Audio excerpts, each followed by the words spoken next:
Pernah tak anda berhenti sekejap dan fikir macam mana sebenarnya bentuk perjalanan hidup kita ni? Adakah ia cuma satu garisan lurus je? Hari ni, kita akan tengok hidup ni dari satu sudut yang berbeza. Bukan macam satu perlumbaan tapi lebih kepada sebuah kitaran yang cantik dan penuh makna. Selalunya, kita diajar untuk tengok hidup macam ni kan?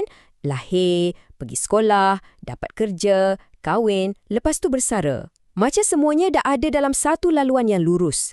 Tapi, cuba fikirkan, adakah alam sekeliling kita berfungsi macam tu?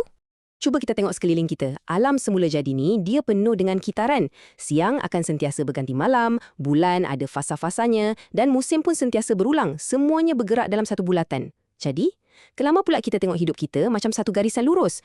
Macam mana kalau kehidupan kita ni pun sebenarnya sebuah kitaran? Inilah idea utamanya yang kita panggil roda kehidupan. Cuba bayangkan hidup anda bukan sebagai satu garis masa, tapi sebagai satu perjalanan selama 96 tahun yang terbahagi kepada 8 musim yang unik.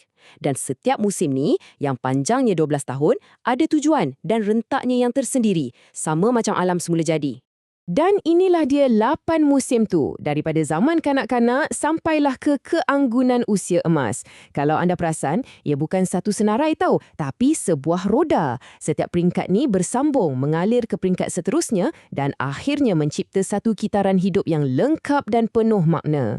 Jadi, apa sebenarnya 8 musim ni? Jom kita tengok gambaran besar perjalanan hidup kita ni secara ringkas. Okey, 4 musim yang pertama ni, ia macam membina tapak untuk kita. Mula-mula, zaman kanak-kanak. Masa untuk kita bermain, terus ke dunia. Lepas tu, masuk tahun pembentukan yang mana kita mula cari siapa diri kita sebenarnya. Seterusnya, musim cita-cita, di mana kita mula kejar impian, bina karier.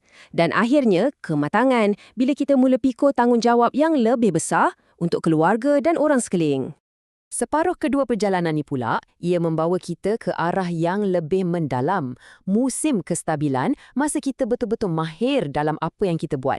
Lepas tu, fokus kita beralih kepada legacy, masa untuk memberi balik jadi mentor.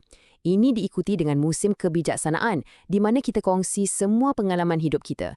Dan yang terakhir, keanggunan usia emas, menjadi jambatan memori antara generasi. Bila tengok semua ni, soalan paling penting ialah, kat mana anda sekarang dalam roda ni?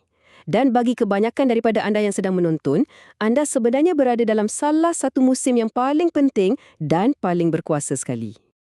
Ya, kita sedang bercakap tentang tahun-tahun pembentukan, umur antara 13 hingga 24 tahun. Ini bukan sekadar fasa peralihan yang kekok tau. Ini adalah musim di mana anda sedang membina tapak untuk keseluruhan hidup anda. Ini benda paling penting yang anda kena faham, usia remaja anda ni bukan macam bilik menunggu untuk kehidupan sebenar bermula. Tak, inilah kehidupan sebenar. Sekarang ni, ia adalah musim pembentukan yang paling aktif dalam hidup anda. Cuba fikirkan, musim inilah masanya anda membina asas untuk masa depan. Inilah waktunya anda membentuk siapa diri anda, membina keberanian untuk cuba benda baru dan membentuk tabiat yang akan kekal seumur hidup. Ia juga masa untuk anda mencari hala tuju dan yang paling penting, belajar daripada setiap kesilapan yang anda buat. Jadi, sentiasa ingat, orang yang anda akan jadi pada masa hadapan tu, dia bukan terjadi secara tiba-tiba. Dia dibentuk oleh keberanian, disiplin dan nilai-nilai yang anda bina hari ini. Setiap pilihan yang anda buat, setiap cabaran yang anda hadapi, semua tu adalah bahan binaannya. Anda adalah sebahagian daripada sebuah cerita yang lebih besar dan kata-kata ni merumuskannya dengan sangat baik. Anda tidak memulakan kisah keluarga atau peradaban anda, tetapi kini anda yang memegang pina untuk bab anda. Bab ini, ia milik anda sepenuhnya untuk ditulis. Jadi, fikirkanlah dengan pena di tangan anda dalam musim pembentukan yang penuh dengan potensi ini, apakah kisah yang akan anda cipta untuk diri anda?